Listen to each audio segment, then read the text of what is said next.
वज़ीर आज़म शहबाज शरीफ ने कहा है कि पाकिस्तान ने 14 अगस्त से चीनी शहरियों के लिए फ्री वीज़ा की सहूलत मुतारिफ करवाने का फैसला किया है।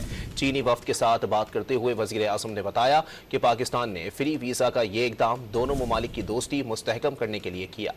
ये भी बताया कि मसनूई सैटेलाइट की लॉन्च के बाद पाक चीन दोस्ती आसमानों को छू रही है। We have decided that visas required by Chinese citizens will be free from 14th of August this month. There will be no charge required. So this is again a small measure of our commitment and our friendship between the two countries, and truly this friendship is higher than Himalayas and deeper than the deepest ocean. Now, ever since we have launched satellite in the orbit, I think this friendship is now touching the skies.